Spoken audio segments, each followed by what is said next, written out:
Chers frères dans le service, j'ai souhaité faire cette vidéo pour vous donner quelques informations sur le travail en Russie. Vous savez que depuis maintenant une vingtaine d'années, nous avons entrepris l'évangélisation de ce pays, qui est un immense pays, c'est un continent, c'est le plus grand pays du monde, puisqu'il fait plus de 35 fois la superficie de la France, 5 fois l'Amérique, et c'est un pays qui demande un travail assez conséquent. Aujourd'hui, une quinzaine d'églises ont été implantées, notamment depuis quelque temps, un travail effectif s'est fait et 4 nouvelles églises ont été donc implantées en Sibérie. Nous avons décidé donc avec les frères du comité sur place d'organiser un séminaire. Je me rendrai moi-même donc cette semaine à Moscou pour une dizaine de jours où nous aurons donc une rencontre avec tous les responsables de toute la Russie.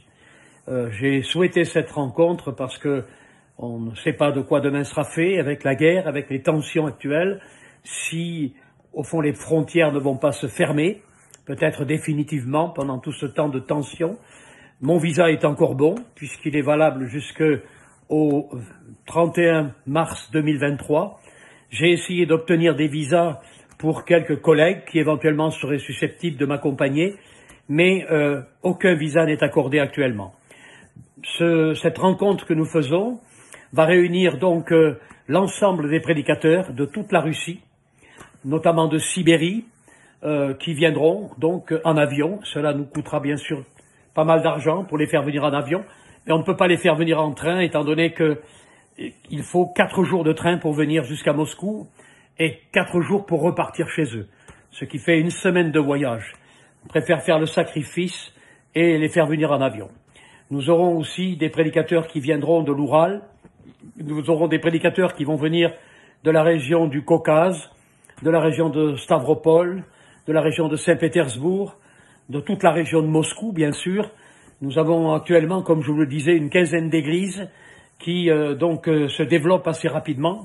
Nous assistons à un véritable réveil aujourd'hui, puisque l'évangélisation se fait jusqu'à Vladivostok, à 10 000 kilomètres de Moscou.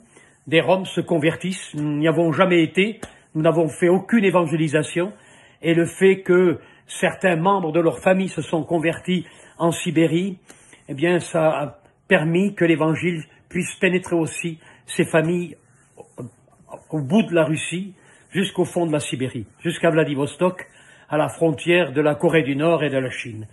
Voilà. Nous aurons donc une rencontre avec 80 hommes à peu près, qui seront là comme des prédicateurs de toute la mission russe, mais aussi comme des candidats, comme des pasteurs responsables d'église, et aussi comme les étudiants et comme des hommes que l'on va reconnaître dans le ministère.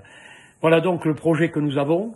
Je vous demande de prier particulièrement pour ce projet. Nous aurons aussi l'occasion donc de choisir et d'élire parmi les responsables de la Sibérie 3 frères pour qu'ils puissent aussi intégrer le comité de direction de la Russie. Alors je vous demande de prier particulièrement pour tout ce travail, pour ces jours que nous devons passer dans la prière, dans la lecture de la parole de Dieu, dans la méditation et aussi dans un travail de fondation de l'œuvre de Russie. Voilà, que Dieu vous bénisse et pensez à l'œuvre de Russie dans la prière.